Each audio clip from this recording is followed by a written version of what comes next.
C'est parti. Ah, non.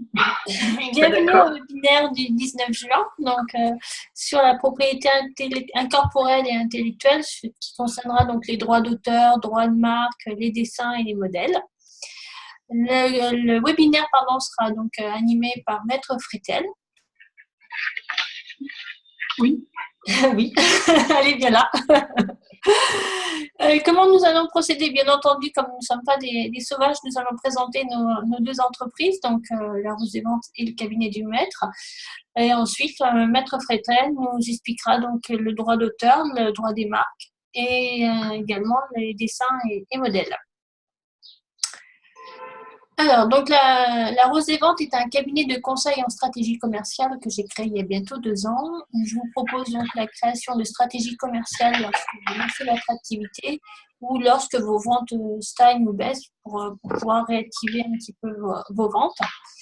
Et je vous propose également des prestations commerciales lorsque vous n'avez pas le temps, vous n'avez pas les capacités en interne de pouvoir faire de la prospection, de la qualification de fichiers ou des rendez-vous. Maître, je vous laisse la main. Oui, alors moi j'interviens dans le domaine de la propriété intellectuelle, du droit commercial et du droit des affaires, aussi bien pour la rédaction des actes que dans le domaine contentieux de la responsabilité, notamment de la contrefaçon, essentiellement pour des PME, TPE ou des créateurs.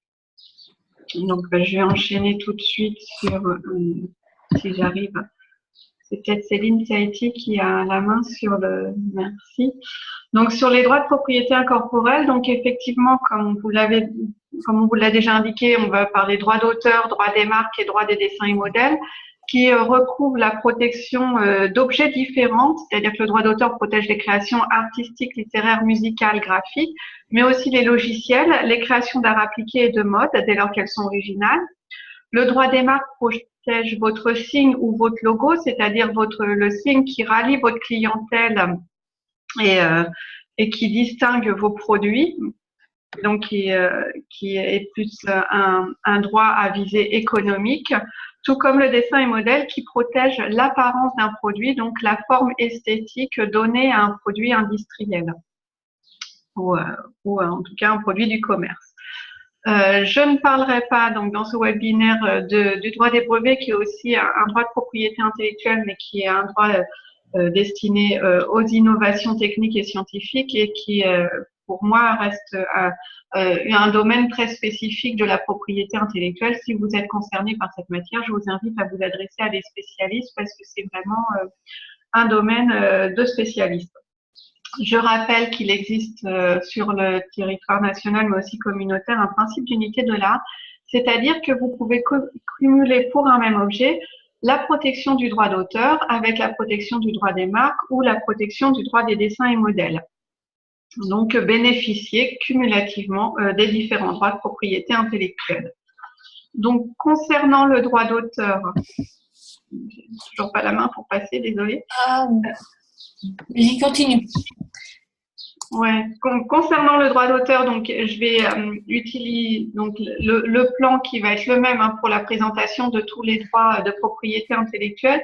Ça veut dire comment bénéficier du droit en question, qui est le titulaire du droit ou le formalisme pour déposer le droit et ce que recouvre le droit, quel bénéfice vous accorde la titularité du droit en question. Donc, si Céline Taïti vous laisse bien. Alors, sur le droit d'auteur, la naissance du droit d'auteur. Donc excusez-moi, c'est le code de la propriété intellectuelle donc qui régit le droit, tous les droits de la propriété intellectuelle et son premier article est consacré au droit d'auteur. Et il est simplement indiqué que le droit d'auteur naît du seul fait de la création.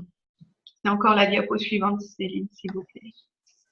Et donc, il ne définit pas cette création, mais l'article L112-1 précise que donc bénéficient du droit d'auteur les œuvres de l'esprit, donc il utilise indifféremment création ou œuvre de l'esprit, sont exclus de l'appréciation pour vérifier si on bénéficie du droit d'auteur, le genre, la forme d'expression, le mérite ou la destination de la création ou de l'œuvre de l'esprit. Donc, on essaye quand même d'enlever une certaine part de subjectivité dans l'appréciation, mais c'est quand même difficile s'agissant de droit d'auteur. Et enfin, un autre article établit une liste non exhaustive de créations. Donc, c'est la jurisprudence qui a défini la création, l'objet, l'œuvre de l'esprit qui pouvait bénéficier du droit d'auteur, et de manière constante, elle déclare que la protection d'une œuvre de l'esprit est acquise du seul fait de la création, reprise de la loi, la création d'une forme originale, elle comporte l'empreinte de la personnalité de son auteur et n'est pas la banale reprise d'un fond commun non appropriable. Donc, vous avez quand même un critère de forme, c'est-à-dire qu'il faut une création matérialisée ou suffisamment précise. Donc, sont exclus de la protection par le droit d'auteur les idées, les concepts, les méthodes dont on dit qu'elles sont de libre parcours, donc qui peuvent être appropriables. Et cette forme doit être originale, et l'originalité se résume à l'empreinte, est considérée comme l'empreinte de la personnalité de son auteur. Donc, c'est quand même une preuve assez concrète à chaque fois à apporter sur l'objet pour déterminer que c'est une forme originale revêtant l'empreinte de la personnalité de son auteur, sachant qu'en droit de l'Union européenne, on retient plutôt comme définition l'effort créatif de l'auteur. Mais tout de même, l'originalité est le critère dominant. Comme l'indique le Code de la propriété intellectuelle, il n'y a aucun formalisme pour l'acquisition du droit d'auteur. Le droit d'auteur naît en même temps que l'œuvre. Il s'acquiert par la création, donc sans qu'il soit nécessaire d'aucun dépôt ni de divulgation. Juste un petit mot sur les sociétés de gestion collective. C'est des sociétés de gestion de droit. Elles ne vous attribuent pas un titre de droit d'auteur. Donc, faites bien attention, c'est pas parce que vous avez réussi à déposer, par exemple, une participation musicale auprès de la SACEM que vous êtes protégé contre une action en contrefaçon si jamais ce n'est pas vous qui avez créé cette participation musicale. Cette partition, pardon, musicale. Donc, la preuve du droit d'auteur se fait dès lors par tout moyen. Le titulaire du droit d'auteur, là encore, le Code de la propriété intellectuelle définit l'auteur comme la personne physique qui a créé l'œuvre. Donc, c'est l'artiste qui crée l'œuvre, l'auteur. On exclut les techniciens qui pourraient l'aider à la réalisation de l'œuvre et qui n'ont aucune action artistique sur l'œuvre, qui juste une simple exécution des consignes données par l'artiste. La qualité d'auteur appartient, sauf preuve contraire, à celui ou à ceux sous le nom desquels l'œuvre est divulguée. Donc, cette présomption de la loi pourrait indiquer que c'est à la personne qui vous conteste la qualité d'auteur dès lors que vous avez divulgué l'œuvre d'apporter la preuve que vous n'êtes pas l'auteur. En jurisprudence et dans la pratique, c'est quand même à l'auteur d'apporter les éléments qui justifient sa création. Donc, l'auteur doit être en mesure d'établir la preuve, et pour ça, évidemment, les croquis, toutes les étapes intermédiaires de sa création sont importantes. Les dialogues qu'il pourra avoir avec le co-auteur ou ses techniciens sur l'évolution de sa création, tout moyen de preuve est en mesure d'établir la qualité d'auteur. Un petit mot sur les personnes morales ou les sociétés. Vous voyez qu'elles n'ont pas la qualité d'auteur ab initio, elles n'en bénéficient que par une cession, soit par une cession contractuelle, et dans ce cas-là, elles sont titulaires des droits patrimoniaux de l'auteur, ou par une présomption légale qui emporte aussi cession, mais c'est toujours les droits patrimoniaux. La jurisprudence leur accorde aussi une présomption de titularité de droit à la personne morale qui exploite une œuvre qui a été divulguée sous son nom est présumée à l'égard des tiers recherchés pour contrefaçon titulaires des droits patrimoniaux de l'auteur. Donc là encore, il y a une présomption en faveur de la personne morale qui divulgue l'œuvre. Sur le détenteur de l'œuvre, si vous créez des œuvres objets, c'était encore Non. C'est pas le cas de Mélissa, donc je vais pas trop m'étendre, mais il y a une distinction à faire entre l'objet support du droit d'auteur et la matérialité en elle-même. Bien évidemment, vous pouvez vendre un tableau, une statue. Si moi j'acquiers une statue, je ne suis titulaire que de l'objet matériel et bien évidemment pas titulaire des droits d'auteur qui vont avec. C'est logique, c'est pareil, vous achetez un livre, vous ne vous prétendez pas titulaire des droits sur ce livre et donc vous n'avez pas le droit de le reproduire et d'en faire commerce. Donc, les droits d'auteur, ça vous donne quoi en pratique? Vous voyez attribuer des droits patrimoniaux et des droits moraux. Donc, les droits patrimoniaux, c'est ce qui vous permet d'exploiter votre œuvre et d'en tirer un revenu. Ces droits patrimoniaux vous sont attribués pendant toute la durée de votre vie et à vos héritiers jusqu'à 70 ans après votre mort. Et ces droits patrimoniaux sont de 3 catégories de manière générale. Le droit de représentation, le droit d'exposition publique, de communication directe, une pièce de théâtre, un tableau montré dans une exposition. Le droit de reproduction, c'est la fixation matérielle de l'œuvre. L'exemple le plus commun, c'est l'impression d'un livre. Et le droit de suite, c'est-à-dire le droit réservé aux œuvres d'art graphique ou plastique de participer, de bénéficier d'un pourcentage du prix de vente de leur œuvre lorsqu'elle est faite par un professionnel, environ 12%, au maximum, 12% en France. Donc, par exemple, si vous êtes photographe et que vous diffusez vos œuvres sur Internet, vous jouissez du droit de reproduction parce que vous numérisez votre œuvre, par exemple, et il faut l'adapter à votre format, et du droit de représentation. Vous jouissez de ces droits. Ces droits sont cessibles, donc vous pouvez les céder, sachant qu'un contrat de cession doit préciser quels droits sont cédés, sur quel territoire et pour quelle durée. C'est un droit très formalisme que décrit le Code de la propriété intellectuelle. En parallèle des droits patrimoniaux, vous bénéficiez de droits moraux. C'est des droits strictement attachés à votre personne. Donc, c'est des droits dont bénéficie uniquement l'auteur, personne physique, et jamais le cessionnaire, donc jamais la personne morale, qui sont perpétuels, inaliénables et imprescriptibles, donc qui durent tout le temps de l'œuvre, je dirais. Ces droits sont le droit de divulgation. Seul l'auteur a le droit de divulguer son œuvre au public. Et après sa mort, les personnes qu'il a spécialement désignées pour cette divulgation. Le droit au respect de l'œuvre, bien évidemment. On n'a pas le droit d'altérer votre œuvre, de la modifier, de la déformer, de la supprimer. Le droit au nom, le droit à la paternité et le droit de repentir. Le cas échéant, vous pouvez exercer ce droit de faire en sorte que votre œuvre ne soit plus exploitée. Donc, c'est sur la base de ces droits qui vous sont consacrés que vous pouvez agir en justice en cas de violation des droits et par le biais de l'action en contrefaçon au cours de laquelle on vous demandera donc de justifier de l'originalité, donc de justifier de bien bénéficier du droit d'auteur. Normalement, vous n'êtes pas censé justifier de la paternité, mais cela viendra nécessairement dans le débat. Et de justifier de la contrefaçon. Donc, dans le cadre de reproduction sur Internet, bien sûr qu'un texte diffusé en ligne, et notamment sur la question de Mélissa, un texte diffusé en ligne, que ce soit sur Facebook ou un autre réseau social, et s'il est original, pourra bénéficier du droit d'auteur et vous pouvez en interdire la reproduction et le plagiat, c'est-à-dire la reprise de votre texte sur un autre site au bénéfice d'un autre auteur. Et vous pouvez aussi solliciter le respect de votre nom, donc la paternité.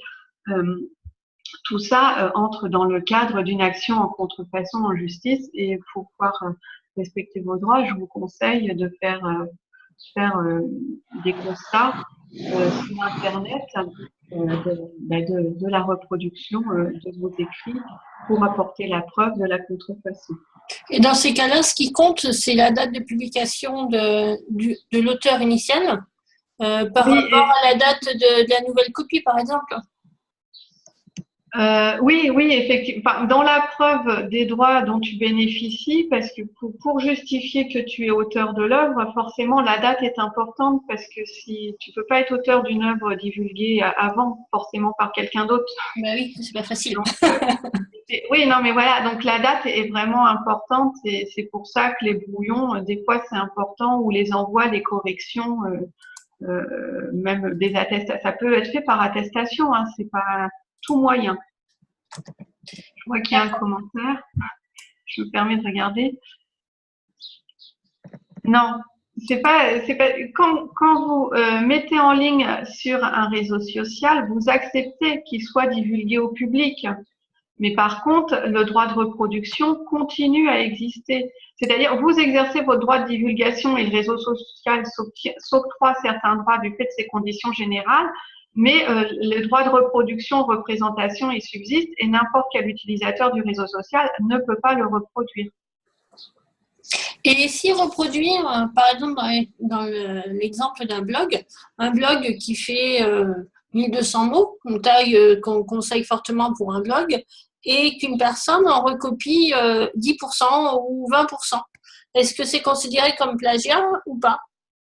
Ça dépend en fait si la partie recopiée sera considérée comme originale, donc Si c'est vraiment du reflétant la copier-coller, personnalité de l'auteur, ou si elle est banale.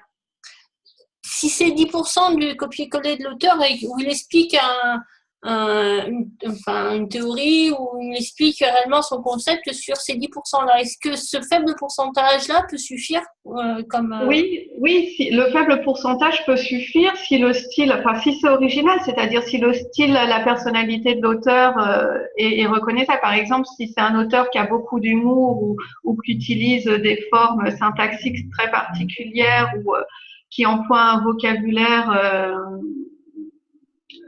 qui est bien à lui. Enfin, la difficulté, ça sera peut-être sur une petite partie de montrer l'empreinte de la personnalité de l'auteur, surtout lorsqu'il explique un concept où on peut dire, ben non, c'est qu'une description technique du concept. Donc, mais à partir du moment où l'originalité du texte est démontrée, il est protégé. D'accord, donc faut qu'on fasse tous des blogs en alexandrin pour montrer que c'est nous, quoi, par exemple. Oui, démontrer l'originalité à l'heure actuelle devant les juridictions, c'est une vraie nécessité et ça peut être une difficulté lorsqu'on a par exemple, j'ai vu des cas avec 500 photos. Les juges demandent à ce qu'on démontre l'originalité de chaque photo. Oui. Donc, c'est compliqué. Mais à partir du moment où tu démontres l'originalité, tu es protégé. Ok. Merci. Et si vous publiez tous les jours, ben, chaque article est protégeable s'il est original et en fait, vous n'avez pas à protéger chaque article parce qu'il n'y a pas de formalisme, mais par contre, si chaque article est original, ben oui, chaque article sera protégeable. Qu'est-ce que vous entendez par copyright?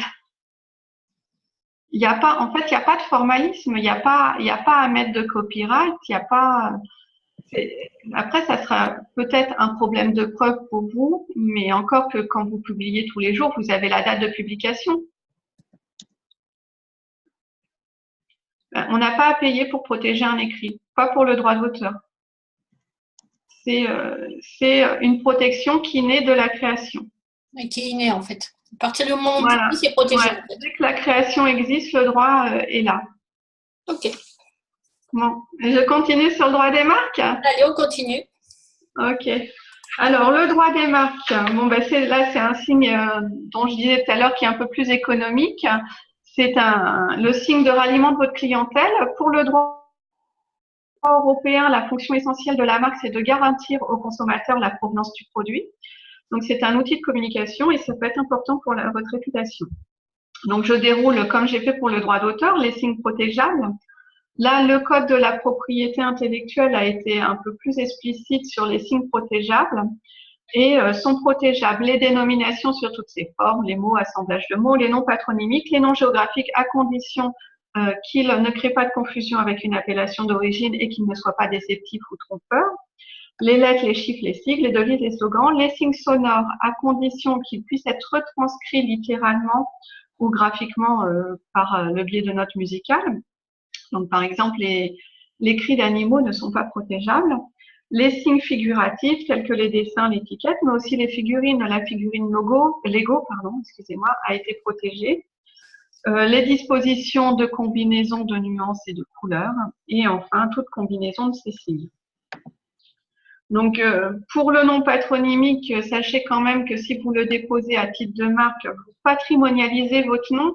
Et la marque, par exemple, dans un fonds de commerce, la valeur de la marque peut représenter une part importante de la valeur de fonds de commerce, qui pourrait poser problème si vous entendez céder votre fonds de commerce tout en ne souhaitant pas céder votre marque parce que c'est votre patronyme. Donc, avant de déposer un patronyme à titre de marque, réfléchissez bien à votre volonté de patrimonialiser ou non votre nom. Parce que vous pouvez perdre le droit d'usage de votre nom pour exercer une certaine activité si vous cédez votre fonds de commerce à la marque, ce qui est arrivé à Inès de la Pressange, par exemple.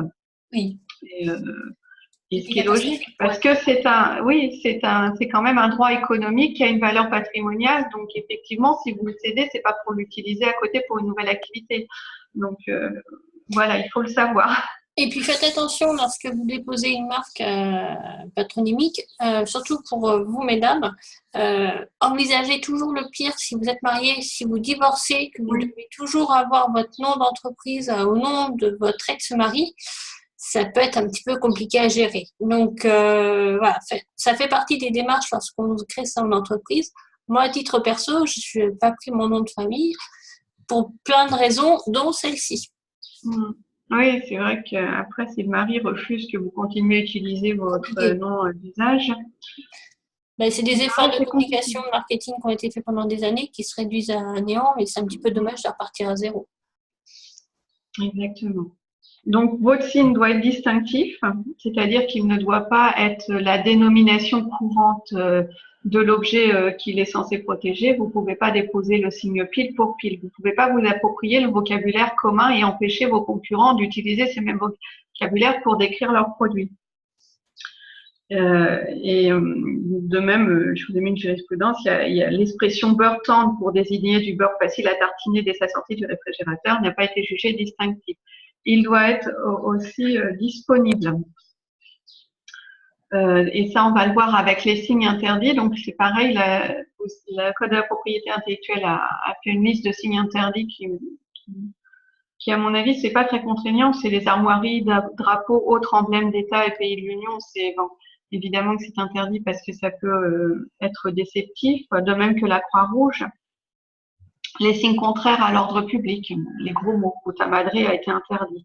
Vin de femme aussi a été interdit parce que c'est contraire aux dispositions sur la réglementation contre l'alcool, notamment visant spécifiquement les femmes qui peuvent être enceintes. Donc, c'est interdit. Les signes de nature à tromper le public, là, évidemment, ce qui peut être déceptif. École de conduite française, c'est déceptif parce que ça peut laisser entendre qu'il y a une appellation officielle alors qu'il n'en est rien. Et ce que je vous disais, donc il doit être disponible, c'est-à-dire qu'il ne doit pas être la reprise ni porter atteinte à un droit antérieur. Donc, il ne doit pas être la reprise d'une marque antérieure ou d'un autre signe, d'un droit d'auteur antérieur, notamment pour les titres de livres sont protégés par le droit d'auteur, et donc ils ne peuvent pas être déposés à titre de marque par des tiers, par exemple. Mais quand c'est des dessins aussi, les dessins peuvent être protégés au titre du droit d'auteur et donc le déposer à titre de marque par des tiers, c'est porter atteinte au droit d'auteur.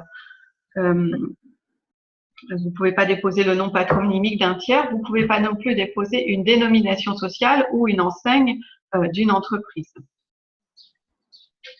Donc, et bien sûr, vous ne pouvez pas déposer un signe qui est tombé dans le domaine public. Donc, l'acquisition du titre, je vais peut-être aller un peu plus vite parce que vous avez toute la procédure sur le site de l'INPI et on n'a peut-être plus énormément de temps, je ne me rends pas compte. Donc, ça se dépose auprès de l'INPI pour les marques françaises et auprès de l'EIPO pour les marques communautaires. Il y a des sites internet. Le dépôt en ligne est favorisé et recommandé notamment parce que vous bénéficiez d'un petit rabais sur la redevance, parce que évidemment ça fait l'objet d'un paiement. Le signe se dépose pour des classes de produits ou services identifiés. C'est-à-dire que la marque ne protégera pas tout produit, mais seulement des produits ou services identifiés. Vous avez une liste de produits ou services. C'est classifié au niveau mondial, ça peut être bien sûr les vêtements, les chaussures, mais aussi pour les services, les formations par exemple. Je vous ai mis l'adresse internet où vous pouvez trouver cette classe de produits ou services. Avant le dépôt, pour vérifier la disponibilité du signe, je vous conseille d'aller sur le moteur de recherche de l'INPI pour vérifier qu'il n'y a pas de marque antérieure. Il y a également un moteur de recherche sur le IPO pour vérifier qu'il n'y a pas de marque antérieure, mais aussi, en tout cas sur le territoire français, aller sur Infogreffe pour vérifier qu'il n'y a pas de dénomination sociale ou enseigne existante qui pourrait constituer un droit antérieur et vous empêcher le dépôt. Et googliser. On ne sait jamais pour voir ce qui sort. C'est tout. C'est la prudence à avoir. L'INPI propose bien sûr un service de recherche d'antériorité. Le dépôt fait l'objet d'un examen. Donc, le directeur de l'INPI fait l'objet d'un premier examen formel sur le signe.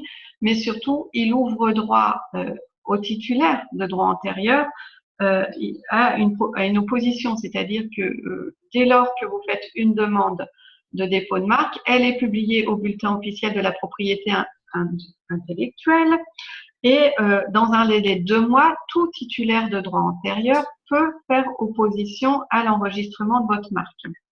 Bon, bien sûr, lorsqu'il y a une opposition de fait, vous en êtes averti, vous avez la possibilité de répliquer et un échange secret entre les parties avant la décision du directeur de l'INPI qui statue sur le rejet ou l'acceptation de l'opposition. Si l'opposition est rejetée, votre marque est publiée et est enregistrée à la date de la demande d'enregistrement. Donc, c'est la demande que vous avez fait votre dépôt en ligne ou par papier.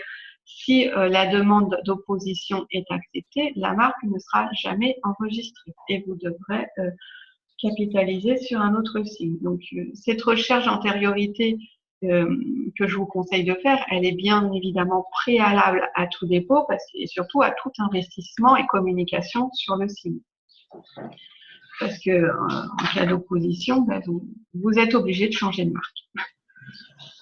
Donc, les droits conférés par la marque, ben, c'est un monopole d'exploitation donc qui dure 10 ans. C'est un titre qui dure 10 ans, qui est indéfiniment renouvelable. Donc, le monopole d'exploitation vous confère le droit de vous opposer à toute reproduction de votre marque pour des classes de produits ou services identiques ou similaires.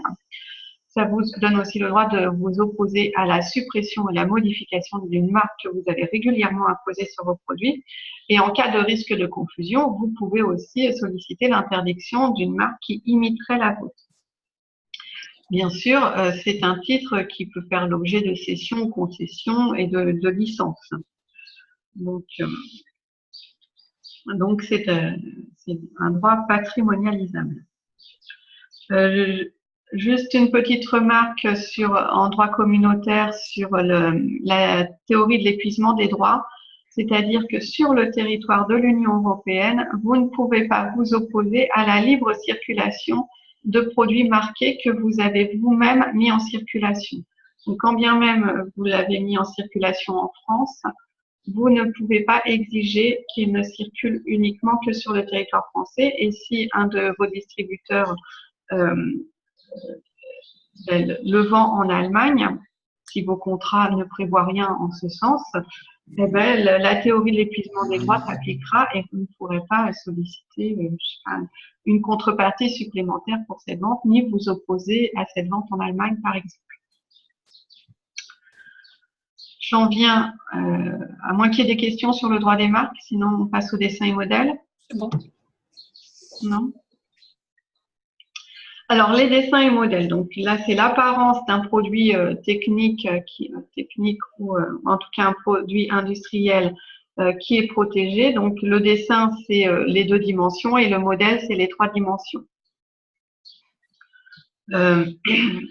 Par exemple, l'apparence de vos machines à café peut être protégée si elle remplit les conditions de la protection. Les conditions de la protection du dessin et modèle, pour être protégeable, il doit revêtir une critère de nouveauté, qui est une notion très objective, donc facile à appréhender. Seules les antériorités de toute pièce détruisent la nouveauté.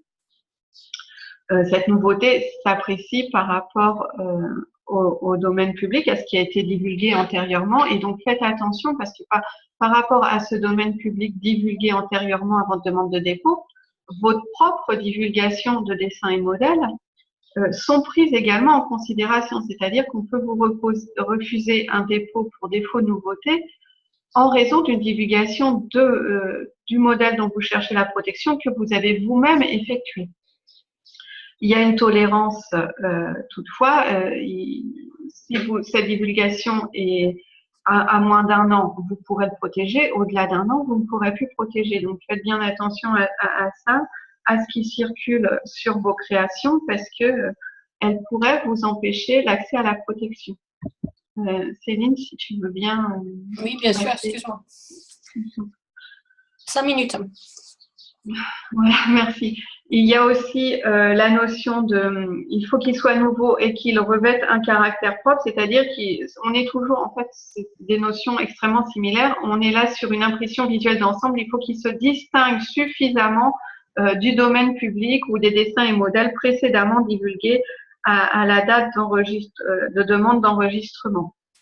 Donc, c'est des notions extrêmement similaires et bien entendu, la protection ne peut pas être acquise pour tout ce qui serait dessin ou modèle contraire à l'ordre public ou aux bonnes mœurs.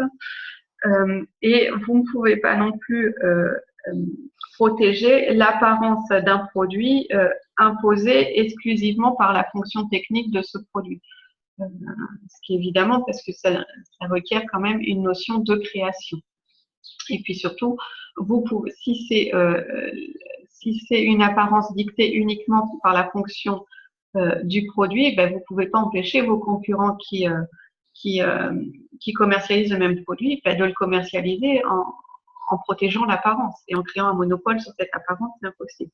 De même, vous ne pouvez pas protéger une apparence qui résulte d'une reproduction de la nature.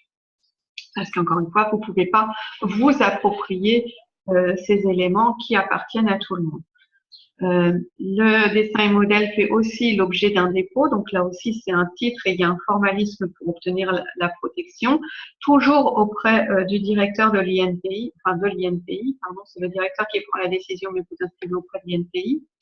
Le dépôt se fait sous forme de photographie ou de dessin. Faites bien attention parce que à déposer des photographies de votre dessin ou modèle sous tous les angles, parce que seul ce qui sera visuellement apparent sur le dépôt sera protégé et protégeable. Sachez que vous pouvez quand même inclure jusqu'à 100 photographies sur un même dépôt. L'INPI vous recommande, pour les photographies, des recommandations, l'objet doit apparaître seul, sans aucun décor, sur fond neutre. Dans un même dépôt, vous pouvez protéger plusieurs dessins et modèles à condition qu'ils relèvent de la même classe, car comme pour les marques, vous protégez pour une classe de produits spécifiques, chaussures, chapeaux, vêtements. Donc, si vous avez une collection et que dans la limite de 100 photographies, ben, vous pouvez protéger plusieurs modèles ou dessins différents sur un même dépôt. Ça se fait aussi l'objet d'une redevance.